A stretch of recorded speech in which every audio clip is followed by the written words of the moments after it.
Good morning all of you. आज से हम एक नया सेशन आप लोगों के समक्ष स्टार्ट करने जा रहे हैं और ये सेशन है पॉलिटी का, जिसमें टॉपिक वाइज आपको चीज़ों का क्लियरिटी किया जाएगा। यानी जो टॉपिक से जुड़ा हुआ जो भी क्वेश्चन आएगा उस टॉपिक से जुड़ा हुआ, तो उन सारे चीज़ों को हम देखेंगे और उन सारे टॉपिक से जुड़े हुए सारे चीज़ों को, जो क्वेश्चन कहाँ से क्रिएट किया जाता है, किस तरह से किया जाता है, इन सारे चीज़ों को समझते हुए पूरे पॉलिटी को हम ख़त्म करेंगे। तो आज से ये नया सेशन हमारा स्टार्ट हो रहा है, टॉपिक वाइज पॉलिटी का नया सेशन, जिसमें पहला हमारा जो आज टॉपिक है यह है प्रीएम्बल से, यानी प्रस्तावना से स्टार्ट करने जा रहे हैं। और उम्मीद करते हैं कि आप लोगों को अच्छा लगेगा, और अच्छा लगेगा तो मुझे कमेंट कीजिए, क्योंकि आपका कमेंट ही हमारे मोटिवेशनल को और बढ़ाता है और मुझे बेहतर से बेहतर करने की और प्रेरणा देती है। तो स्टार्ट करते हैं। हम सबसे पहला हमारा ये प्रस्तावना की बात करते हैं।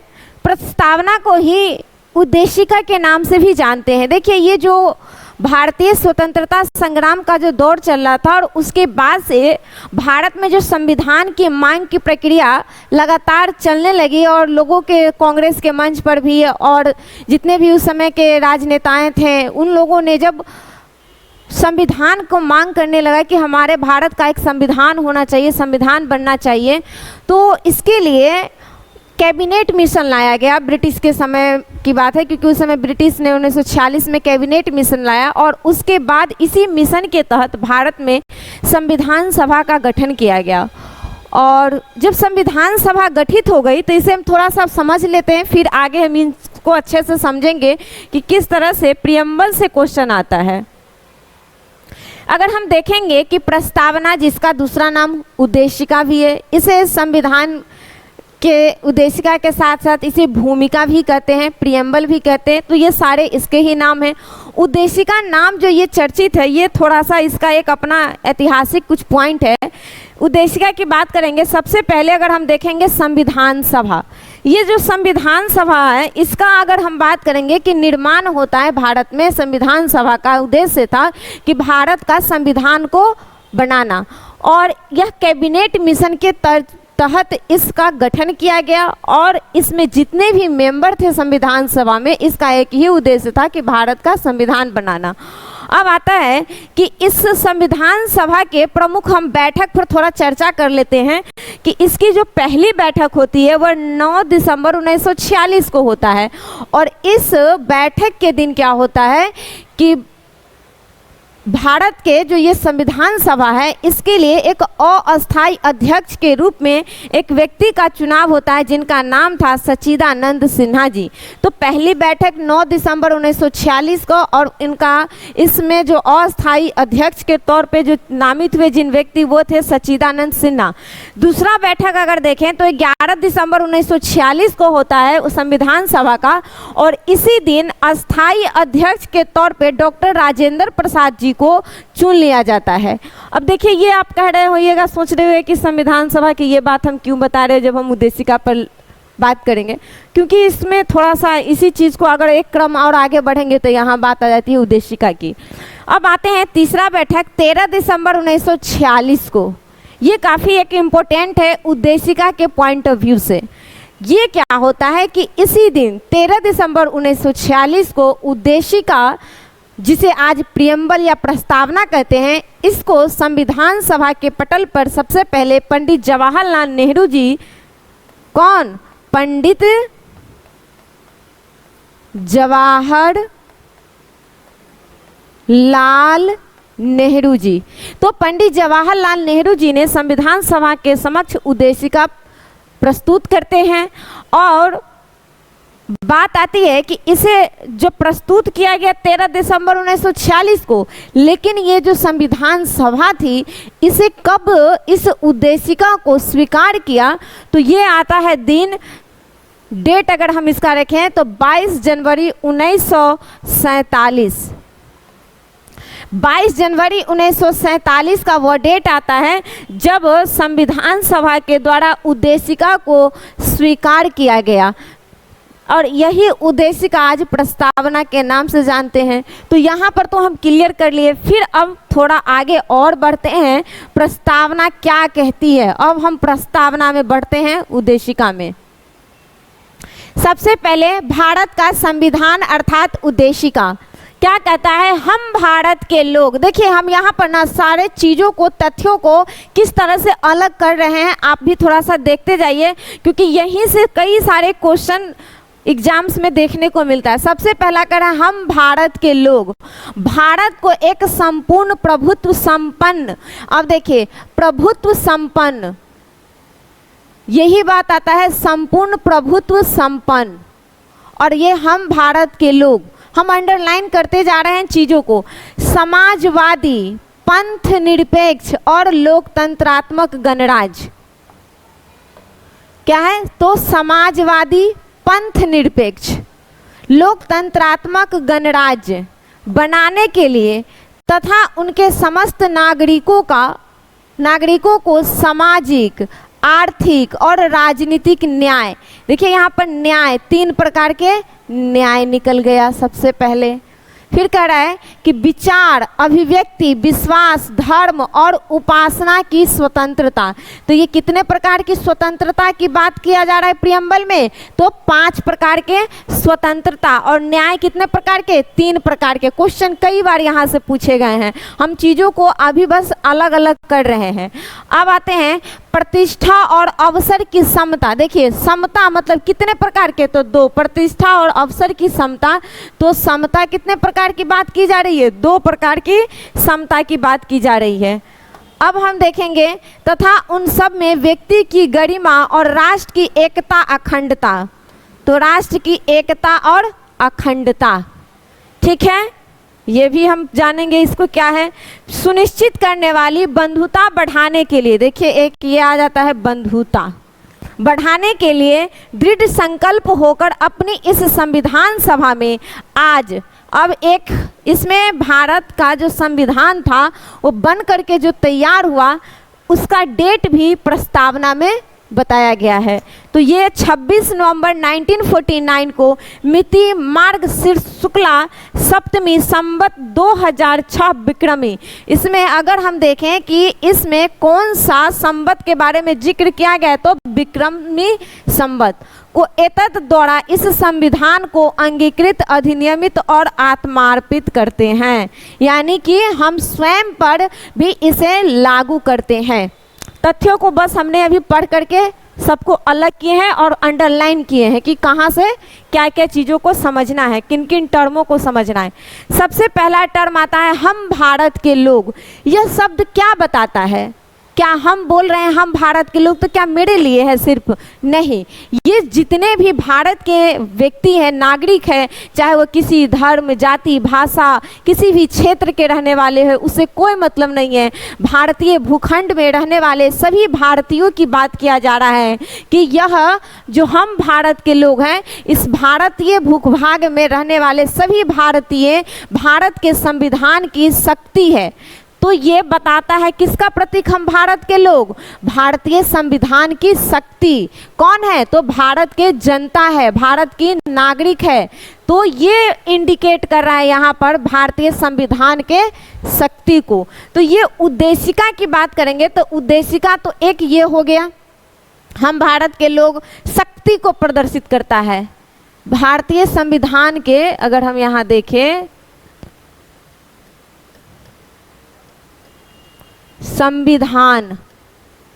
संविधान के शक्ति को बताता है हम भारत के लोग, यानी कौन, जनता। शक्ति कौन है तो भारत के नागरिक, भारत के नागरिक। क्लियर हो गया। अब कह रहा है कि भारत को एक संपूर्ण प्रभुत्व संपन्न, इस टर्म का क्या मतलब है, तो इसका मतलब है कि भारत न पूर्णतः स्वतंत्र है किसी भी प्रकार के निर्णय लेने के लिए, चाहे वो आंतरिक हो चाहे वो बाहरी हो। यानी भारत अपना स्वतंत्र रूप से निर्णय ले सकता है, विदेश नीति बना सकता है, वो किसी भी प्रकार से किसी दूसरे देश के अधीन नहीं है। इसका टर्म यही है कि भारत आंतरिक और बाह्य दोनों रूप से पूर्णतः स्वतंत्र है, किसी भी अन्य देशों का इस पर दबाव नहीं है। तो इसका मतलब हुआ कि भारत आंतरिक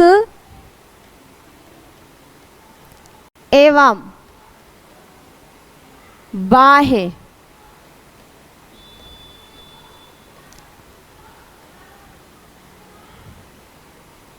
रूप से पूर्णतः स्वतंत्र है। ठीक है, तो इसका मतलब आप समझ गए कि इसका मतलब हुआ कि भारत आंतरिक तथा बाहरी दोनों रूप से पूर्णतः स्वतंत्र है। अब अगला टर्म क्या कह रहा है? समाजवादी पंथ निरपेक्ष। देखिए ये जो बात है समाजवादी और पंथ निरपेक्ष, ये दोनों शब्द और एक और नीचे है जहां पर हमने ग्रीन से अंडरलाइन किया है, राष्ट्र की एकता और अखंडता, ये तीन जो टर्म है भारतीय जो ये उद्देशिका प्रस्तावना है, इस प्रस्तावना में मूल प्रस्तावना में ये नहीं था, बाद में जाकर के इसमें जोड़ा गया। तो कौन कौन सा शब्द जोड़ा गया है? तो ये तीन शब्द जोड़ा गया। कौन? समाजवाद, पंथ निरपेक्ष और एकता एवं अखंडता। कब जोड़ा गया? तो 42वां संविधान संशोधन 1976 के द्वारा। कितने टर्म जोड़े गए? तो 3 टर्म जोड़े गए।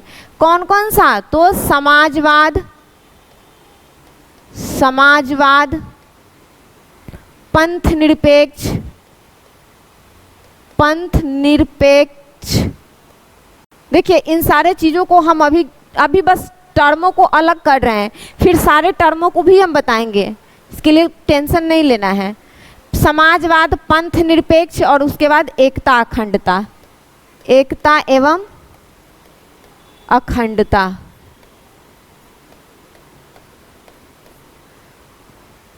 तो ये टर्म आया 3, 42वां संविधान संशोधन 1976 में।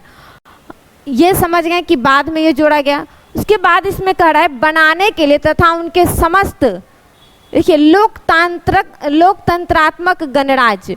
देखिए अब बात आती है कि लोकतंत्र, भारत एक लोकतांत्रिक देश है, तो भारत में कैसा लोकतंत्र है? क्योंकि लोकतंत्र की अगर बात करें तो 2 परिभाषाएं लोकतंत्र के देखने को मिलेगा। अगर हम बात थोड़ा सा लोकतंत्र में कर लेते हैं, रुकिए।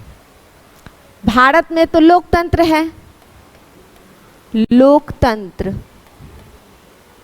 बात आती है कि लोकतंत्र किसे कहेंगे, तो इसमें एक परिभाषा छोटी सी आती है जो कि अब्राहम लिंकन जी की, कि उन्होंने कहा था कि लोकतंत्र एक ऐसी व्यवस्था है जहां जनता के द्वारा जनता के लिए जब कोई शासन व्यवस्था कार्य करती है तो उसे ही हम कहते हैं लोकतंत्र। तो ये ऐसा शासन व्यवस्था होता है जहाँ पर जनता ही सर्वोसर्वा होता है, जनता के पास पावर होता है, जनता के द्वारा ही व्यक्ति नियुक्त किए जाते हैं और वह व्यक्ति जो नियुक्त होते हैं वह जनता के लिए ही कार्य करते हैं। तो लोकतंत्र की बात जब आती है तो इसके 2 रूप देखने को मिलता है। एक तो आता है संसदीय स्वरूप और दूसरा स्वरूप आता है इसका अध्यात्मात्मक।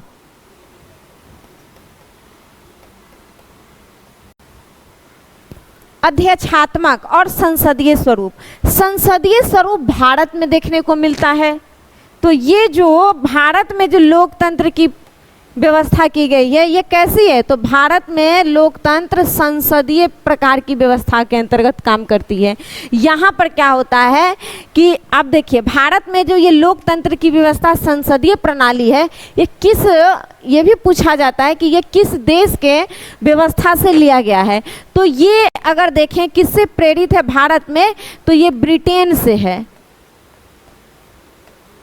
अर्थात ब्रिटेन में भी जो लोकतांत्रिक व्यवस्था है वो भी संसदीय है और भारत में भी संसदीय लोकतांत्रिक व्यवस्था है और ये दोनों संसदीय व्यवस्था के तौर पे काम करता है। यहाँ पर जो व्यक्ति चुन करके जाते हैं जनता के द्वारा, तो ये संसद में बैठ करके जनता के लिए कानून बनाने का कार्य करता है। तो यहाँ पर सारा प्रक्रिया आप संसद के रूप में देखेंगे, किसी एक व्यक्ति के रूप में यहाँ नहीं देखने को मिलेगा।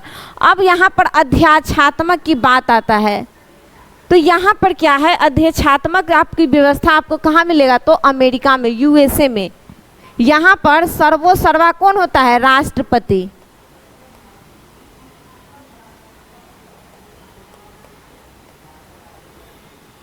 कौन होगा?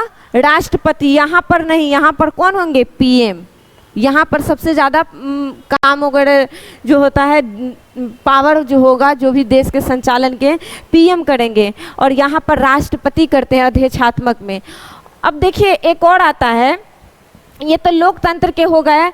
ये लोकतंत्र के दो स्वरूपों में, एक प्रत्यक्ष और एक अप्रत्यक्ष वाला बात आ गई। प्रत्यक्ष और एक आता है अप्रत्यक्ष।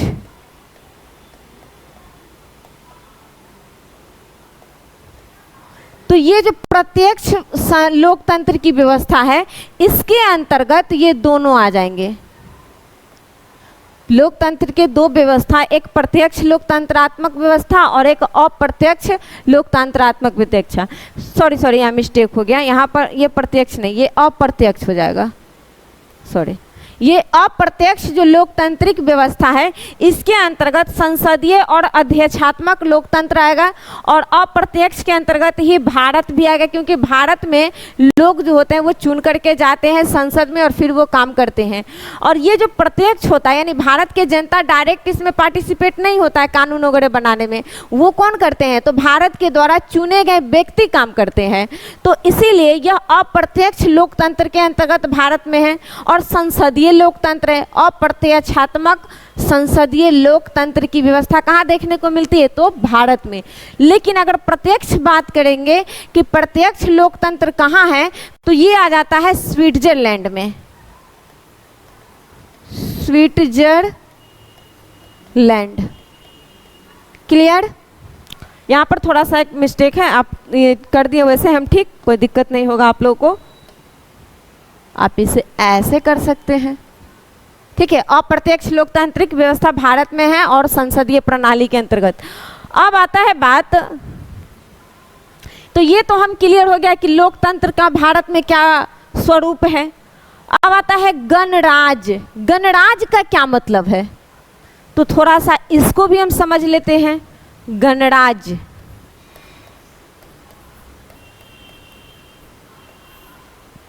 भारत, सबसे पहले आप लोग मुझे बताइए कि गणराज्य बना कब? हम लोग रिपब्लिक डे मनाते हैं ना, यानी भारत में जो संविधान लागू हुआ उसी दिन से भारत गणतंत्र हो गया। तो गणतंत्र, और वहीं से आया ये गणराज्य का भी एक टर्म। तो ये जो बात आती है गणराज्य की बात, इसका क्या मतलब होता है? कि मतलब हुआ कि भारत में जो संवैधानिक प्रमुख होगा, संवैधानिक प्रमुख, इस व्यवस्था में क्या होता है? गणतंत्र में जो संवैधानिक प्रमुख होते हैं उसका चुनाव होता है। चुनाव होगा एक फिक्स टाइम पीरियड के लिए, यानी एक फिक्स कार्यकाल के लिए। भारत हो या गणराज्य का मतलब हुआ कि यदि कोई व्यक्ति गणराज्य प्रणाली के तहत कोई देश या राज्य है, तो उसमें उसका जो संवैधानिक प्रमुख होगा उसका चुनाव किया जाएगा, और वो जो चुनाव होगा उसका एक फिक्स कार्यकाल होगा, और उस कार्यकाल के टर्म खत्म होने पर फिर से उसका चुनाव किया जाएगा। अर्थात यह पद किसी भी प्रकार के वंशानुगत नहीं होगा, कि ऐसा नहीं कि पहले जो राजा का बेटा राजा बनता था, ये कॉन्सेप्ट यहाँ नहीं होगा। अब राजा वही बनेगा जो हकदार होगा। आप लोग भी जान रहे हैं, तो राजा अब वही बनेगा जो हकदार होगा। तो यहाँ पर हकदार कौन है भाई? तो जो हकदार होंगे वो होगा। तो इसी कंसेप्ट पर अगर देखिए तो भारतीय संविधान में भारत के संवैधानिक प्रमुख कौन होते हैं? राष्ट्रपति। संवैधानिक प्रमुख भारत में कौन होते हैं? राष्ट्रपति। और भारत में राष्ट्रपति का चुनाव होता है, प्रत्यक्ष रूप से नहीं होता है। कैसा होता है? अप्रत्यक्ष रूप से। हम जनता मिलकर नहीं करते हैं राष्ट्रपति का चुनाव, बल्कि हमारे द्वारा जो चुने गए प्रतिनिधि है संसद में, लोकसभा, राज्यसभा और विधानसभा में, वो प्रतिनिधि मिल करके भारत के संवैधानिक प्रमुख राष्ट्रपति का चुनाव करते हैं। तो ये भारत का गणतंत्रात्मक व्यवस्था की बात इसमें कहा गया है। तो तो ये आ गया हमारा गणतंत्र का मतलब, आप समझ गए, क्लियर हो गया आप लोगों का कि गणतंत्र किसे कहेंगे। अब आता है बनाने के लिए तथा उनके समस्त नागरिकों को सामाजिक, आर्थिक, राजनीतिक न्याय। देखिए इसमें 3 प्रकार की न्याय की बात की गई है, और ये तीनों न्याय अगर देखें तो रूसी क्रांति जो 1917 में हुआ था उससे यह प्रेरित है। तो ये तीनों के बारे में बात हम करेंगे, तो यहाँ पर लिख देते हैं थोड़ा सा, रूसी क्रांति।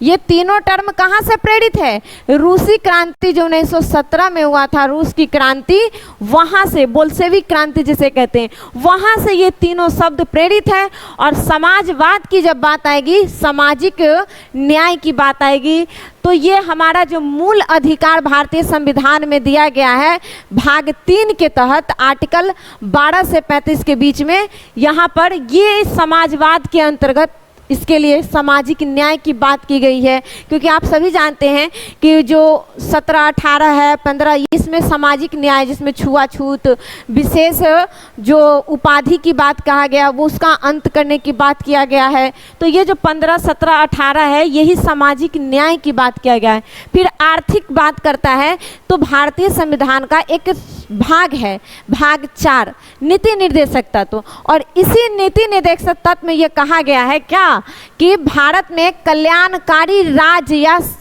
कल्याणकारी राज्य की व्यवस्था की जाएगी, कल्याणकारी समाज के लिए, कल्याणकारी कार्य किए जाएंगे समाज के बेहतर बनाने के लिए। और तो ये जो बात आती है आर्थिक तौर पे, तो ये आ गया नीति निर्देशक तत्व के अंतर्गत। तो यहाँ पर भी हम देख सकते हैं कि इसके बारे में चर्चा भारत के संविधान के अंदर में किया गया है, और काफ़ी डिटेल से किया गया है। अगर हम नीति निर्देशक तत्व जब संविधान पढ़ेंगे, एक एक टर्म को जब पढ़ेंगे, संविधान के भाग को पढ़ेंगे, तो वहाँ सारी चीज़ों को और अच्छे से बेहतर से हम समझेंगे। फिलहाल इसके सारे कॉन्सेप्ट को हम अभी जान रहे हैं कि कैसे कोई व्यक्ति संविधान के प्रस्तावना को कह देता है कि यह संविधान का परिचय पत्र है। तो क्यों कह दिया? तो पहले तो हम तत्वों को अलग कर रहे हैं, सारे तथ्य क्या कह रहे हैं, और तब जब संविधान पढ़ेंगे तो समझ में आ जाएगा कि वाकई में ये जो प्रस्तावना है, प्रियम्बल है, ये भारतीय संविधान के सारे चीज़ों को निचोड़ करके एक जगह आ करके इसे शॉर्ट समरी के तौर पर हमारे समक्ष रखा गया है। भारतीय संविधान की क्या प्रेरणा है, उसके प्रेरणा स्रोत क्या है, उसका क्या उद्देश्य है, क्या शक्ति है, क्या पावर है, उसकी क्या प्रकृति है, उसके सारे चीज़ों को संदर्भित करता है क्या, तो प्रस्तावना। अब आते हैं कि विचार और अभिव्यक्ति, विश्वास, धर्म और उपासना की स्वतंत्रता। ये 5 प्रकार की स्वतंत्रता है। विचार की स्वतंत्रता आता है आपको भारत में, अभिव्यक्ति की स्वतंत्रता आर्टिकल 19 में दिया गया है, विचार एवं अभिव्यक्ति की स्वतंत्रता, मीडिया वगैरह सब बोल सकते हैं, तो ये आ गया। विश्वास की, धर्म और उपासना की स्वतंत्रता जो आर्टिकल्स 25 से 28 है, मूल अधिकार के अंतर्गत दिया गया धार्मिक स्वतंत्रता, वही बात तो ये कह रहा है कि भारत में धार्मिक स्वतंत्रता दिया गया है। तो यही बातों को यहाँ पर बताया गया कि भारत में यहाँ प्रियम्बल में 5 प्रकार की स्वतंत्रता की बात किया गया है। अब अवसर की समानता की बात करता है, प्रतिष्ठा और अवसर की समानता। अगर हम देखें समानता की बात कहाँ गया गया है, तो आर्टिकल 14 में आप सभी पढ़ते हैं कि सभी जो आर्टिकल 14 में कि विधि के समक्ष सब समान है, तो यही बात यहाँ पर भी है। तो आप ये भी देख सकते हैं समानता की बात। अब सब में व्यक्ति की गरिमा और राष्ट्र की एकता एवं अखंडता, यही एकता और अखंडता बाद में जोड़ा गया। अब आता है ये बंधुता। बंधुता शब्द जो है ना, अगर हम देखें, इसका मतलब होता है कि वसुधैव कुटुंबकम की जो भावना भारत में है ना, उस भावनाओं को यहाँ पर संदर्भित किया गया है, बंधुता। और अगर हम बात करें भारत के संविधान में, तो इसमें आर्टिकल्स 51 इसमें कहा गया विश्व शांति की बात की गई है। तो यही बात बंधुता माने भाईचारा, ऐसा नहीं कि केवल भारत के आदमी में भाईचारा, पूरे विश्व के साथ भाईचारा हमें रखना चाहिए। यानी हम वसुधैव कुटुंबकम की रणनीति की बात जो करते हैं, तो उसी टर्म को बहुत छोटे संदर्भों में यहाँ पर लेकर के उन सारी बातों को एक शब्दों में इस चीज़ को इंडिकेट किया गया है प्रियम्बल में। और अगर संविधान में बात करेंगे तो आर्टिकल 51 में इस चीज़ों को बताया गया है, अंतर्राष्ट्रीय शांति की बात की गई है। तो ये आता है। अब आता है दृढ़ संकल्प होकर अपनी संविधान सभा में आज 26 नवंबर 1949, ये संविधान जब बन करके तैयार हुआ 26 नवंबर 1949 को, इस डेट को यह बता रहा है। तो ये तो सारे टर्मों को हम अभी तक बता दिए, समझाएं कि सारे टर्म शब्द क्या क्या कह रहे हैं। आप लोगों को कन्फ्यूजन नहीं होना चाहिए, एक एक चीज़ को हम फिर से एक बार रिकॉल आप लोगों को करा देंगे। अब हम इसमें और थोड़ा सा देखते हैं क्या क्या चीज़ है जो एग्जाम के पॉइंट ऑफ व्यू से काफ़ी इंपॉर्टेंट है। अब बात अभी हम तुरंत आपको कहे हैं ये बात कि जो प्रियम्बल है ना, इसे परिचय पत्र कहा गया है। तो संविधान का परिचय पत्र है प्रियम्बल। इस बात को किसने कहा कि यह परिचय पत्र है? तो पालकीवाला नाम के व्यक्ति आते हैं जिनका नाम था नानी पालकीवाला। नानी पालकीवाला, जिन्होंने प्रियम्बल के बारे में कहा कि यह संविधान का परिचय पत्र है, इससे पूरे संविधान का परिचय मिलता है। आप लोग भी कहीं जाते हैं, आपको कहता है कि आप परिचय देते, आप शॉर्ट्स में देते हैं, तो वही बता रहा है कि संविधान का पूरा ये परिचय दे रहा है कि कैसा स्वरूप है, हमारी प्रकृति है हमारी संविधान की। अब आता है दीर्घकालिक सपना। एक व्यक्ति थे जिन्होंने कहा कि ये जो प्रियम्बल है ना, ये हमारे दीर्घकालिक सपनों का यह क्या है? दीर्घकालिक सपनों का एक पिटारा है। तो ये प्रस्तावना के बारे में कहा गया कि हमारे दीर्घकालिक सपनों का यह एक कुंजी है या सपना पिटारा है। तो ये बात आती है, जब दीर्घकालिक सपना की बात आएंगे तो कृष्णा स्वामी अय्यर, क्या नाम था उन व्यक्ति का? कृष्णा स्वामी अय्यर। तो इन्होंने ही, कृष्णा स्वामी अय्यर ने कहा कि यह प्रस्तावना हमारे दीर्घकालिक सपनों का परिणाम है। अब आते हैं संविधान के आदर्श के बारे में किसने कहा? तो ये आता है सुब्बा राव जी। क्या नाम था जी इनका? सुब्बा राव जी। सुब्बा राव, इन्होंने कहा कि ये संविधान के आदर्श मतलब उच्च कोटि के विचारों को संदर्भित करता है। तो यही बात बताएं सुब्बा राव ने। तीनों नाम हम याद रखेंगे कि इनको संविधान को परिचय कहकर किसने संबोधित किया? तब पालकीवाला ने। किसने कहा कि दीर्घकालिक सपनों का यह परिणाम है हमारा प्रस्तावना? तो इसने कहा कृष्णा स्वामी अय्यर ने। किसने कहा कि यह संविधान का आदर्श है? तो ये सुब्बा राव जी। अब आते हैं कि प्रस्तावना में समाहित कुछ तत्व और संविधान के प्रस्तावना का उद्देश्य क्या है। तो एक पहले तो हम इन चीज़ों को समझेंगे। प्रस्तावना में समाहित तथ्य और प्रस्तावना में जो देशों का समायोजन किया गया, कौन कौन देश से इस प्रस्तावना में क्या क्या चीज़ प्रेरित है, इसको भी हम देखेंगे।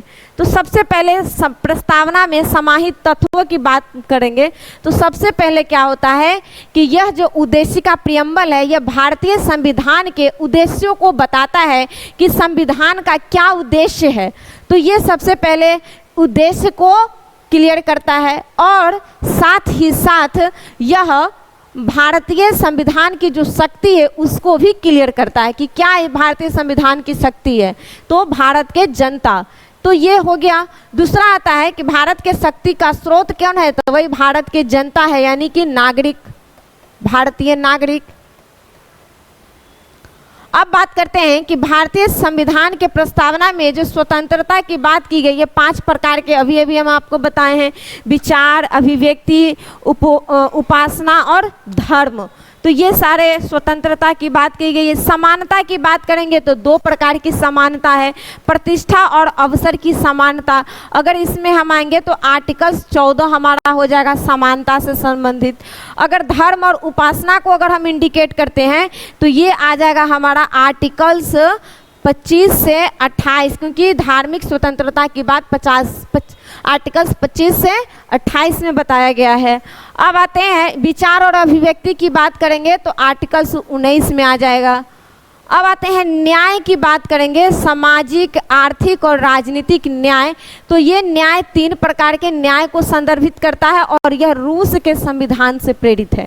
अब सामाजिक न्याय की बात करेंगे तो मूल अधिकार में है। आर्थिक न्याय की बात करेंगे तो नीति निर्देशक तत्व के अंतर्गत।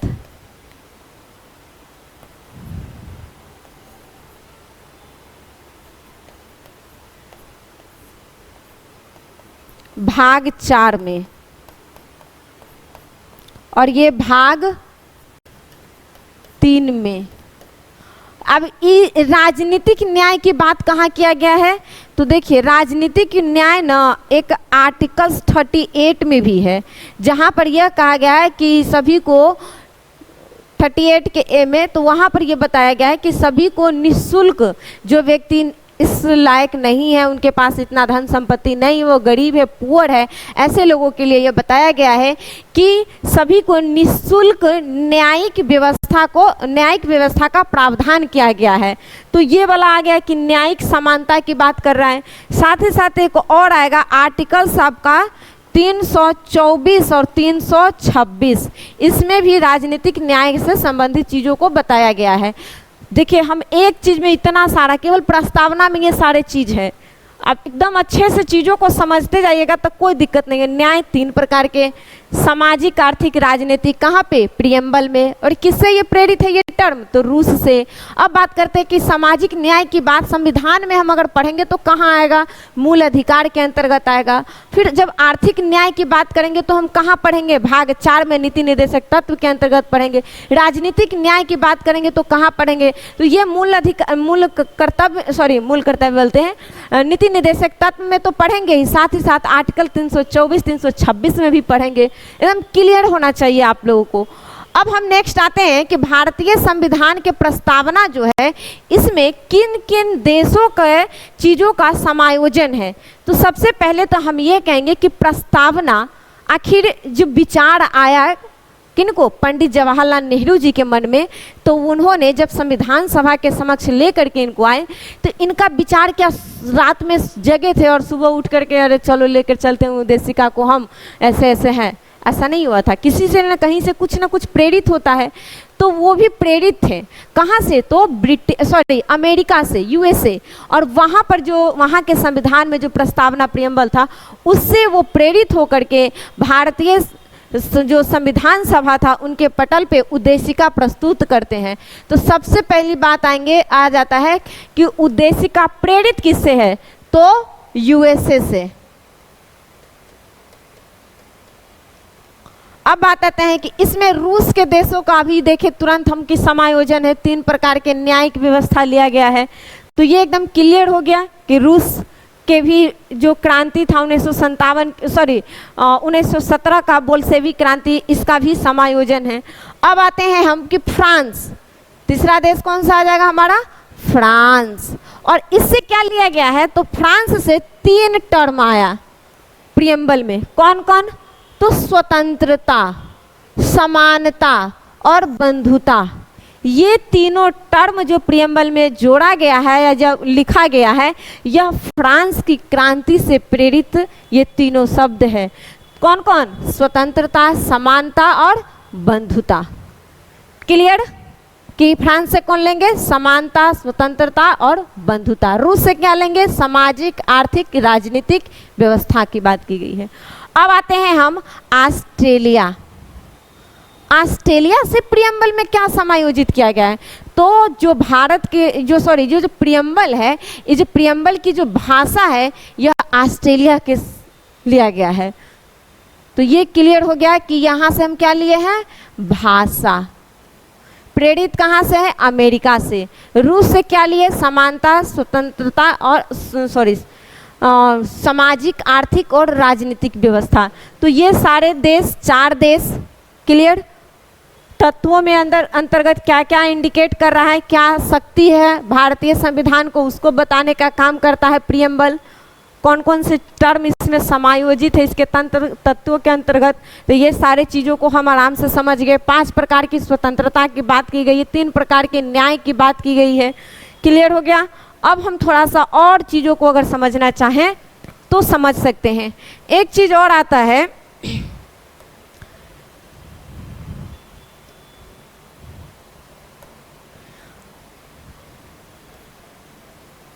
विवाद के बारे में हम बात करते हैं थोड़ा सा। विवाद क्या था? जब प्रियम्बल भारतीय संविधान में तो स्वीकार कर लिया गया, क्योंकि भारत का संविधान जो अगर हम देखेंगे थोड़ा सा, संविधान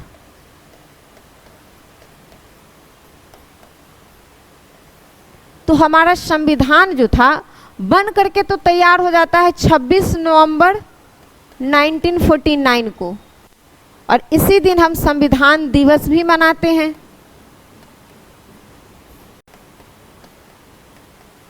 ठीक है। अब बट इस दिन ये लागू नहीं होता है, ये लागू जो होता है यह 26 जनवरी 1950 को, और इसी दिन हम गणतंत्रता दिवस मनाते हैं, अर्थात रिपब्लिक डे, इस दिन मनाते हैं। अब ये संविधान तो बन करके तैयार हो गया, रेडी हो गया, बन भी गया। इसको बनने में टाइम भी लगा था, सब कोई जानते हैं, 2 वर्ष 11 माह 18 दिन। अब हम ये नहीं कहेंगे कि कितना पैसा खर्च हुआ, वो सब अलग टर्म है, इसमें नहीं है। अब आता है कि विवाद की बात क्यों आया, क्योंकि संविधान को स्वीकार तो कर लिया गया, प्रियम्बल भी उस समय संविधान सभा द्वारा स्वीकार कर लिया गया 22 जनवरी 1947 को। बट क्या हुआ कि बाद में चल करके इसमें ये विवाद आने लगी कि क्या प्रस्तावना भारतीय संविधान का अंग है या नहीं। तो इसमें कई सारे केस आए, जिसमें कुछ चर्चित केस के बारे में हम बताते हैं। एक आता है बेरूबड़ी। बेरूबड़ी मामला 1960 का, और इसमें यह बताया गया, फैसला दिया गया कि इस मामला में कि प्रस्तावना भारतीय संविधान का अंग नहीं है। इसमें क्या माना गया कि प्रस्तावना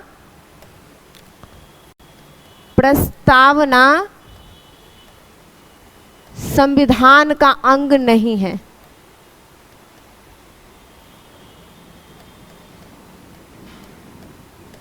अंग नहीं है। क्लियर? फिर इस पर और विवाद चलता रहा, और वह समय आ गया विवाद खत्म होने का। अब केशवानंद भारती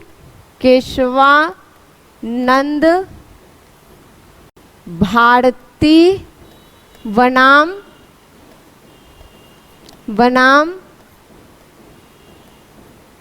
केरल राज्य, यह केस कब आया? तो 1973 में। और इसमें सुप्रीम कोर्ट ने अपने ही पहले दिए गए निर्णय को, बेरूबड़ी में दिए गए निर्णय को पलटते हुए इन्होंने कहा कि प्रस्तावना संविधान का अंग है।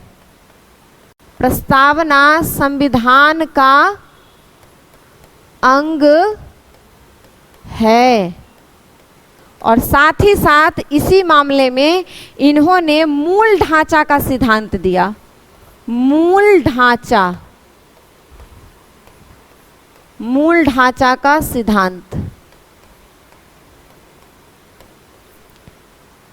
यानी कि प्रस्तावना में संशोधन किया जा सकता है। संशोधन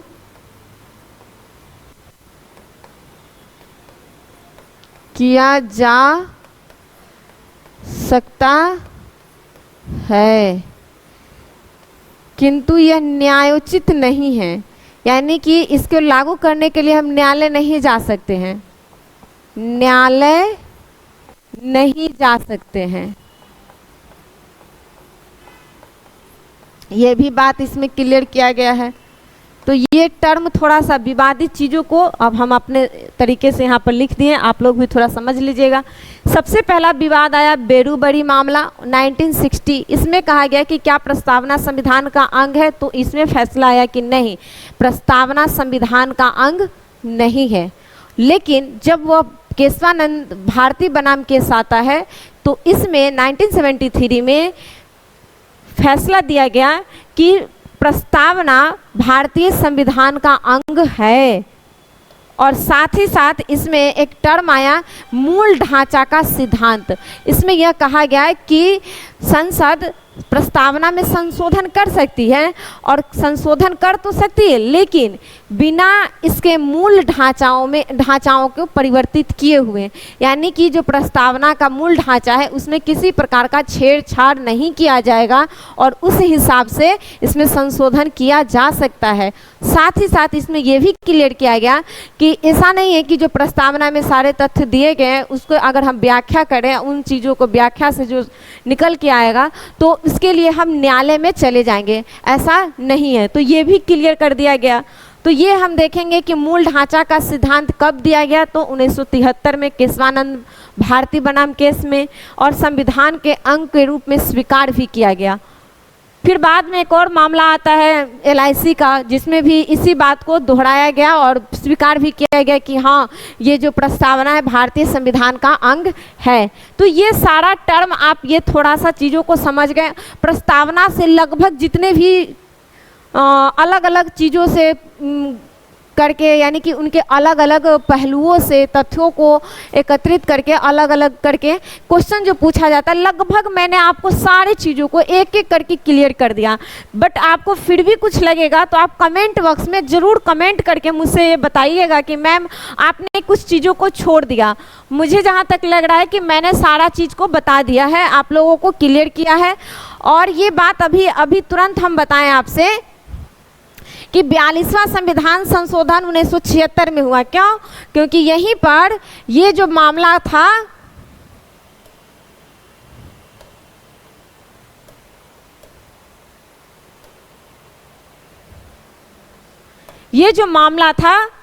इसमें क्योंकि 1973 में ये बात कहा गया कि हाँ आप संशोधन कर सकते हैं, इसीलिए सबसे पहला संशोधन संविधान में होता है, संविधान में बोलते हैं, प्रस्तावना में 42वां 1976 में, और इसमें 3 टर्मों को जोड़ा गया। कौन सा? समाजवाद, पंथ निरपेक्ष और साथ ही साथ एकता और अखंडता। पंथ निरपेक्ष का टर्म भी थोड़ा सा आप समझ सकते हैं, ये कई जगह फंसाया जाता है। पंथ, रुकिए ना तो खत्म कर देते हैं थोड़ा। पंथ निरपेक्ष का मतलब होता है कि भारत का अपना कोई राज्य का कोई अपना धर्म नहीं होगा। भारत का जो संविधान है वह धर्म निरपेक्षता को भावनाओं को संदर्भित करता है। हालांकि धर्म निरपेक्ष जैसे कोई शब्द कहीं इंडिकेट नहीं किया गया, वर्णित नहीं किया गया, बट भारतीय संविधान की जो मूल भावना है, प्रकृति है, यह बताती है कि भारत मतलब देश का, राज्य का कोई अपना कोई एक धर्म नहीं होगा, बल्कि वह सभी धर्मों के साथ समान व्यवहार करेगा। तो ये चीज़ों को यहाँ पर, इसी चीज़ों को पंथ निरपेक्ष के तौर पर यहाँ पर दिखाया गया है। अब मुझे लग रहा है कि सारे तथ्यों को हमने आप लोगों को बहुत अच्छे से बता दिया है और चीज़ों को सब अच्छे से क्लियर कर दिए हैं। अगर फिर भी आप लोगों को कुछ लगेगा तो आप लोग कमेंट ज़रूर कीजिएगा, मुझे अच्छा लगेगा। और आपको मेरा वीडियो कैसा लगा आज का, प्लीज़ कमेंट करके मुझे ज़रूर बताइएगा, ताकि हम और अच्छे से आपका अगले वीडियो आप लोगों के समक्ष लाने का प्रयास करें। तब तक के लिए अपना ख्याल रखिए। जय हिंद।